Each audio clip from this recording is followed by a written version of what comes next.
Varicose veins కి సరైన చికిత్స కోసం సంప్రదించండి ఎవిస్ హాస్పిటల్.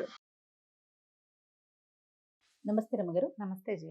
రమ్మగారు, మనము గతంలో ఒక వీడియో చేశామండి దీపారాధనకి సంబంధించి. ఏ నూనెతో ఎన్ని ఒత్తులు వేయాలి, ఏ సమయం, ఇలా రకరకాల ప్రశ్నలన్నిటికీ మనము వీడియో రూపంగా చెప్పాం. మళ్ళీ కొన్ని ప్రశ్నలు వచ్చాయండి దీపారాధనకి సంబంధించే. దీపారాధన చేసేటప్పుడు చెయ్యకూడని పనులేంటి ఇంకా ఉన్నాయి. ముందు దీంతో స్టార్ట్ చేద్దాము, మధ్యలో నేను మళ్ళీ మిమ్మల్ని అడుగుతాను. చేయకూడని పనులు ఎవరితోటైనా మాట్లాడుతూ చేయకూడదు, శ్రద్ధగా చేయాలి.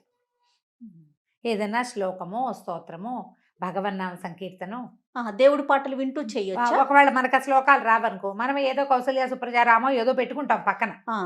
ఇప్పుడు అవకాశాలు ఉన్నాయి కదా, అది వింటూ దీపం పెట్టుకోవచ్చు. ఒకవేళ నీకు శ్లోకాలు అవి రాకపోతే కనుక ఎవరితోటైనా మాట్లాడుతూ కానీ ఫోన్లో మాట్లాడుతూ కానీ దీపారాధన చేయకూడదు. దీపం ఆరాధన ఎంతసేపు చేస్తాం? దీపారాధన అరగంట పట్టదు కదా, అర నిమిషం వ్యవహారం అంతే. ఏం చేస్తాం? దేవతారాధన ఎక్కడ చేసుకుంటామో ఆ ప్రాంతాన్ని శుభ్రం చేయటం ప్రతిరోజు చేసుకోవాలి. ఒకవేళ దేవుడిది ఏదైనా మందిరం లాంటిది ఉంటే మందిరాన్ని కొంచెం నిన్నటి పువ్వులు తీసేయటం, నిర్మాల్యం తీసేయటము, తర్వాత యువతల వైపు ఒకసారి కొంచెం తుడుచుకోవటము. పటాలన్నీ ప్రతిరోజు తుడవటము అందరికీ సాధ్యం కాకపోవచ్చు. ఏవో 2 పటాలు ఉంటే తుడుచుకుంటారు. 6 డజన్ పటాలు ఉండి విగ్రహాలు అవి ఇవి ఉన్న వాళ్ళు ఏం చేస్తారు? అందుకని పైన బయట భాగం తుడుచుకోవటం, మందిరానికి ముందు భాగం కాస్త నీళ్ళు చల్లి తడిబట్టి పెట్టి తుడిచేసుకుని ముగ్గేసుకోవటం, కడుక్కుని వేసుకుని పాతకాలంలో చేసేవాళ్ళు. ఇప్పుడు అవకాశాలు కొంచెం ఇళ్లలో తక్కువ ఉన్నాయి కదా, ఇది చేయటం. ఈ సమ్మార్జన అంటే ఈ శుభ్రం చేసేటప్పుడు మీరు ఏదైనా స్తోత్రాలు అవి మొదలుపెట్టి చదువుకోవచ్చు. ఇదంతా భగవదారాధనలోకే వస్తుంది. ఇల్లు ఉడవటం కాదు, దేవతా మందిరం శుభ్రం చేయటము, మందిరం ముందు ముగ్గేసుకోవటము దేవతార్చన కిందకే వస్తుంది. అర్చనకి సమ్మార్జన, తుడుపు అనమాట. అది ఏదైనా చదువుకోవచ్చు. ఈ ముగ్గు వేసుకుంటామా, చేతులు కడుక్కుని అప్పుడు ఓ దీపారాధన కుందు, ఓ పళ్ళెం, దాంట్లో దీపారాధన కుందుని పెట్టడం, 2 బత్తులు నలిపి సరిపడా మనకు కావాల్సిన సైజుకి చేసుకోవటం. దీంట్లో కుందులో నూనె కానీ కొబ్బరి నూనె, నువ్వుల నూనె, తర్వాత ఏమో మన నెయ్యో, మన అలవాటుని బట్టి మన అవకాశాన్ని బట్టి వేయటం, ఈ ఒత్తులు అందులో వేసుకోవటం. ఈ సమయం అంతా కూడా మీరు దీని మీద మాత్రం దృష్టి పెట్టుకోండి. చేయవలసిన విధి ఏంటంటే శ్రద్ధ. కాసేపు వేరే వ్యవహారాన్ని రానివ్వబోకండి, ఆలోచించొద్దు, మాట్లాడుతూ చేయబోకండి. చేస్తే భగవన్నామ సంకీర్తనే. ఒకవేళ మనకు శ్లోకాలు శాస్త్రాలు ఏమీ రావు, శ్రీరామ అనుకోవటం వస్తుంది కదా, శ్రీరామ శ్రీరామ శ్రీరామ అనుకుంటూ ఓకే నారాయణ కృష్ణ తండ్రి పరంధామాన్ని భగవంతుణ్ణి తలుచుకోవటం. నేను కూర్చున్నప్పుడల్లా అంటాను, నువ్వు అంతమందిని పిలుస్తారా అంటావు. అంతమంది నేను అవన్నీ చెప్పుకుంటూనే చేస్తా. పడుకోగానే కూడా నాకు అదే అలవాటు. ఇక వేరే దానికి తావులేదు. మనం నోటితోటి ఒక శబ్దం బయటకు వస్తుంటే బుర్ర ఇంకోటి ఆలోచించదు. ప్రధానమైనది అది. ఇప్పుడు వీటిని మనం నోట్లో అనుకుంటూ ఉంటే కొన్ని అంటాం, కొన్ని అనకపోతాం. అవునండి. పైకి అంటున్నాం అనుకో, దానికి ఏంటంటే అట్మాస్ఫియర్ బాగుంటుంది, మనకే అట్మాస్ఫియర్ బాగుంటుంది. ఇవన్నీ చేయలేము అనుకుంటే చక్కగా ఏ ఫోనో ఏ టేప్ రికార్డరో మనకి సిస్టమ్ ఉంటే అదో ఆన్ చేసుకుని అందులోంచి గోవిందనామాలు కేశవనామాలు ఏవో వినపడుతూ ఉంటాయి, అవి ఆన్ చేసుకుని ఈ పని చేసుకోండి. శ్రద్ధ చాలా ముఖ్యం. నువ్వు ఎన్ని దీపాలు పెట్టావు, ఎంత నెయ్యి పూసావు, ఏ నెయ్యి కొన్నావు, అవి ఏమీ కాదు, నువ్వు ఎంత శ్రద్ధగా చేసావు అనేది అత్యంత ముఖ్యమైన విషయం. ఓకే. వస్త్రధారణ ఎలా ఉండాలి రమ్మగారు? ఈ వస్త్రాలు ఎప్పుడు కూడా ఉతికిన బట్టలు పెట్టుకోండి. ఒక డ్రెస్సో ఒక చీరో దానికోసం ఉంచుకోండి. ఈ పూట వేసుకున్నాం, రేపు వేసుకోవచ్చు అంటే ఆ బట్టలతోటి మీరు అన్నం తినకుండా బయటికి వెళ్ళకుండా ఉంటే ఈ పూట దీపం పెట్టుకున్న బట్టల్ని చీరని విడిచి పైన పెట్టుకుని దాన్ని జాగ్రత్తగా ఉంచుకుని చేయొచ్చు. లేదా ఈజీ మెథడ్ ఏంటంటే పొద్దునే ఉతికిన బట్టలు వేసుకోండి, చకచకా దీపం పెట్టేసుకోండి, అప్పుడు ఈ బట్టలు మార్చేసుకోండి. సాయంత్రం ఇంటికి వచ్చాక వేసుకుంటారు అదే డ్రెస్, అదే చీర కట్టుకుంటారు. ఇలా ప్లాన్ చేసి కానీ ప్రత్యేకించి ఒకటి ఏదైనా ఉంచేసుకుంటే బెటర్ ఏమో కదా, ఉంచుకోగలిగిన అది అక్కడే అదే దేవుడి గది దగ్గర ఎక్కడో పైన మళ్ళీ ముట్టుకోకుండా మళ్ళీ అల్మార్లో అన్ని బట్టల్లో కలిపేసేసుకోకుండా ఇట్లా ఉంచుకుంటే బాగుంటుంది. పాతకాలపు మడి పద్ధతి, ఆర్థడాక్స్ విధానం అనమాట. అదే ఇప్పుడు మేము దసరాలకు పట్టుకు మామూలు రోజుల్లో మడిగిడి నాకు కూడా ఏముండదు, మీలాగానే చేస్తాను నేను. దసరా 10 రోజులు, శరన్నవరాత్రి వసంత నవరాత్రులు 10 రోజులు, ఏదైనా ఒక నియమం పెట్టుకుంటే వరలక్ష్మి వ్రతం శ్రావణ మాసంలో నా మడిచీర ప్రత్యేకంగా ఉంటుంది. నేను ఆ మడిచీరే కట్టుకుంటాను. దాంతో మంచినీళ్ళు కూడా తాగను.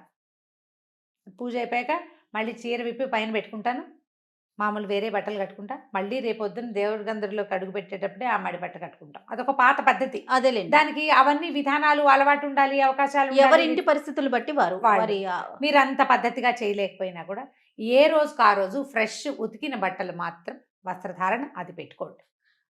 అండ్ ప్రాపర్గా అరకొర బట్టలతోటి దేవతార్చనకి కూర్చోకూడదు, తడి బట్టలతోటి కూర్చోకూడదు.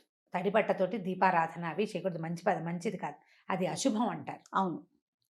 తడి తువ్వాలతో మగవాళ్ళు ఏం చేస్తారంటే, మగవాళ్ళ సంగతి చెప్పాలి. చాలా మంది తువ్వాలు కట్టుకొచ్చి స్నానం చేసి టవల్ కట్టుకొస్తారా, దేవుడి దగ్గర నిలబడి దండం పెట్టుకుని దీపారాధన. చాలా తప్పు, చేయకూడదు అట్లా. తడి బట్టలతో చేసే దీపారాధన ఎవరైనా మరణించినప్పుడు అశౌచంలో చేసే అది మాత్రం చేయబోకండి. ఫ్రెష్ లుంగియో ఏదైనా కట్టుకుని ఉపరి వస్త్రం ఒకటి వేసుకుని పైన అప్పుడు దీపం పెట్టించండి. మగవాళ్ళకి గనక ఇంట్లో దీపాలు పెట్టే అలవాటు ఉన్న వాళ్ళకి, దేవతార్చన చేసుకునే అలవాటు ఉన్న పెద్దవాళ్ళకి మనం చెప్పేదేం లేదమ్మా. అవునండి. అలా కాకుండా ఇది కేవలం ఒట్టిగా దీపారాధన చేసుకుని ఓం అని దేవుడికి దండం పెట్టుకునే వాళ్ళకి మాత్రమే ఇవి. ఆల్రెడీ మనకి ఇళ్లలో పద్ధతులుండి, మనకు అలవాటు ఉండి, మనం అదే వ్యవహారాలలో సంవత్సరాలు పండిపోయిన వాళ్ళకి మనం చెప్పేదే లేదు. ఇది లేటెస్ట్ పిల్లలకి. ఓకే. ఇంతకుముందు జీవితాల్లో ఈ వ్యవహారం లేదు, దీపం పెట్టుకుంటే బాగుంటుందని మనసుకు తోచి పెట్టుకునే వాళ్ళకి, ఇళ్లల్లో అలవాట్లు లేని వాళ్ళకి మాత్రమే సీరియస్లీ. వీళ్ళకి ఇంకా కాంప్లికేటెడ్ చేసి అలా చేయాలి కదా, ఇలా చేయాలి కదా అంటే అసలు దీపారాధన చేయటమే ఒక పెద్ద విషయం. ఇది కాంప్లికేషన్స్ ఎందుకు పెట్టుకోవాలి అందులో? అంతే, ఈజీగా చేసుకుంటే సరిపోతుంది.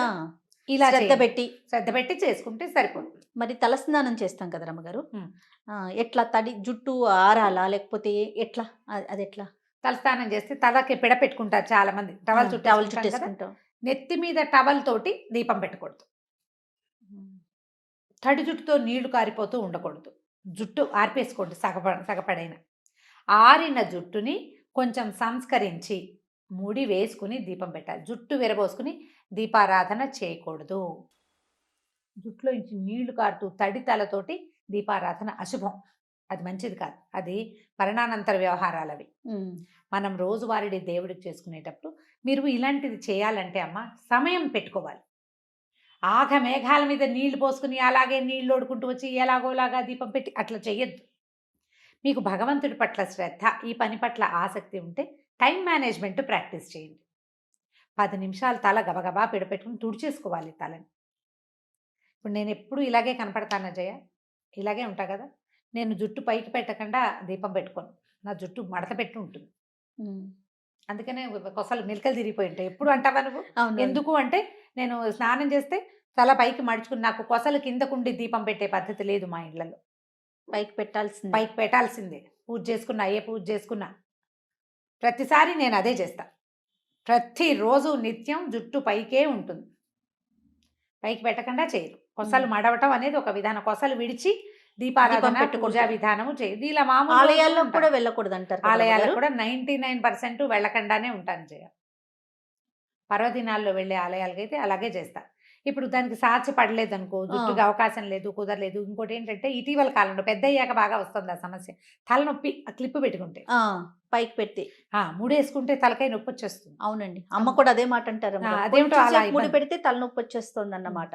దేవాలయం సంగతి పక్కకు పెడితే మనం పెద్దగా అంతరాలయాల ప్రవేశాలు అవి చేయట్లా, బయట నుంచి దండం పెట్టుకుంటాం. మనం చేసే పూజా విధానం అప్పుడు ఇదొక పద్ధతి అలవర్చుకోండి. మీ ఆసక్తులు జుట్టు విరబోసుకోవద్దు, తడి జుట్టుతోటి ఉండద్దు. క్లిప్ పెట్టుకుని హెయిర్ అంతా కిందకి ఫాల్ అవుతూ మధ్య మధ్యలో చెయ్యి ఇట్లా వెనక్కి వెళ్ళిపోతూ ఉంటుంది. మనం దేవాలయాలకు వెళ్తామా, ఇవాళ రేపు అందరూ పెద్దవాళ్ళు 50 ఏళ్ల వాళ్ళ దగ్గర నుంచి చిట్టి పిల్లల వరకు జుట్లు ఇట్లా విరబోసుకుని వెళ్తారు దేవాలయాలు. వాళ్ళు ఎవరో వెళ్తారు కదండి వేరే స్టేట్లో అని అడుగుతారు. వాళ్ళ కర్మానుభవం వాళ్ళది, మంది కాదు. మనం వదిలేసేయాలి. మన విధి ఏంటంటే ఈ తల ముట్టుకున్న చేతితో తీర్థం తీసుకోకూడదు. మన జుట్టు గనక రాలి దేవాలయంలో పడితే ఎంత పాపమో. అది ఒక శక్తి క్షేత్రం కదా. విసర్జించవలసిన వస్తువులు ఏమిటి? గోళ్ళు, జుట్టు. అవి పూజనీయ స్థలాల్లో పడితే ఎట్లా? మన దేవుడి గదిలో రాలిపోతాయి కదా. అందుకే జుట్టు కొసలు ముడుచుకోవాలి. అది ప్రధానమైన విషయం. ఈ తల సవరించుకుంటూ దేవుడికి దండం పెట్టడము, దేవదేవ పాదాలు ముట్టుకోవటం లాంటివి చేయబోకండి. తలకు చక్కగా టైట్గా క్లిప్ పెట్టుకోండి. 2 అల్లికలు అల్లి ఒక మూడేసుకోండి. సంస్కృత కేశాలు, అసంస్కృత కేశపాసాలతో పూజ చేయకూడదు. అంటే తలకాయ దూకోకుండా చిందరవందరగా, తడి పొడిగా అట్లా ఉండకూడదు. ఉమ్.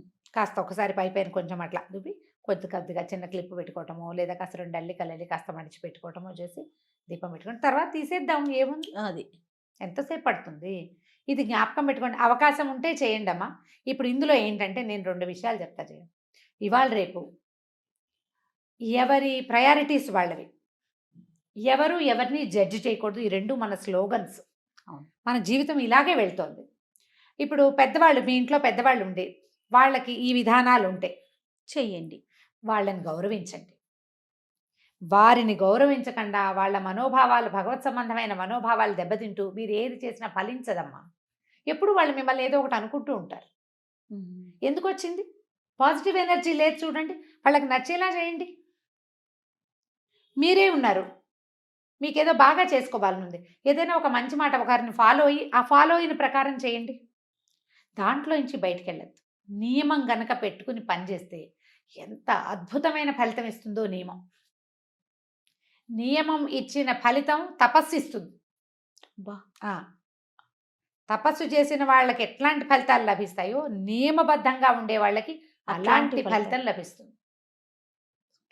మీరు ఏ స్విచ్ వేస్తే ఏ లైట్ వెలగాలో మన ఇంట్లో తెలిసినట్టుగా మన జీవితంలో కరెక్ట్గా మనకి తెలుస్తుంది నియమం వల్ల.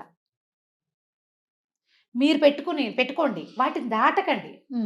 అందులో ఇలాంటివి కొన్నిటిని భాగం చేసుకోండి. భగవత్ సంబంధమైన వ్యవహారాలని ఇలాగే చేయాలి అని పెట్టుకోండి.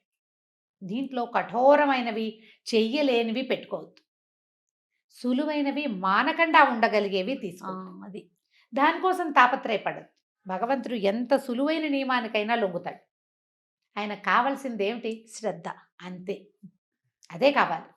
ఆ శ్రద్ధ ఆయనకి ఎంత అవసరమో మన జీవితానికి అంత అవసరం. ఇళ్లలో పెద్దవాళ్ళు ఉంటే ఖచ్చితంగా వారిని ఇప్పుడు గౌరవించండి. ఈ వ్యవహారంలోని మళ్ళీ ఇంకొకసారి చెప్తున్నాను, దేవాలయాలకి పిల్లలకి జుట్లు విరబోసి తీసుకెళ్ళద్దు. దేవాలయాలు మన సౌందర్య ప్రదర్శన క్షేత్రాలు కాదు. ఇంతంత బారుడు జుట్లు ఉన్న వాళ్ళు కూడా జుట్టు విరబోసుకుని గుడికి వెళ్తారు. ఇక్కడేవో పెడతారు 2 క్లిప్పులు, జుట్టంతా ఇట్లా కింద ఫాలింగ్గా ఉంటుంది. ప్రయోజనం లభించదమ్మా. జాగ్రత్తగా చేయండి. మనం ఎక్కడికి గుడికి వెళ్ళామంటే ఏంటి, మనం ఒక్క పవర్ స్టేషన్ లోపలికి వెళ్ళి బయటకు వచ్చినట్టు. ఎంత ఎనర్జైజ్ అయిపోవాలి మనం. మన ఎనర్జీని వేళ్లాడేసిన జుట్టు, మనం రాల్చేసిన వెంట్రుకలు లాక్కుపోతే ఎట్లా? అవి తీసుకోకూడదు కదా. ఈ జాగ్రత్త వహించండి. దీపం పెట్టేటప్పుడు కూడా ఇదే విధానాన్ని పాటించండి. ఇంకా అంతే రమ్మ గారు, చాలా అద్భుతంగా చెప్పారు. మళ్ళీ ఏమైనా సందేహాలు ఉంటే మళ్ళీ కామెంట్స్ రూపంలో ఉంటే మళ్ళీ మనం ఇంకొక వీడియోలో డిస్కస్ చేద్దాం. సరే, రైట్ రమ్మ గారు, నమస్తే. నమస్తే.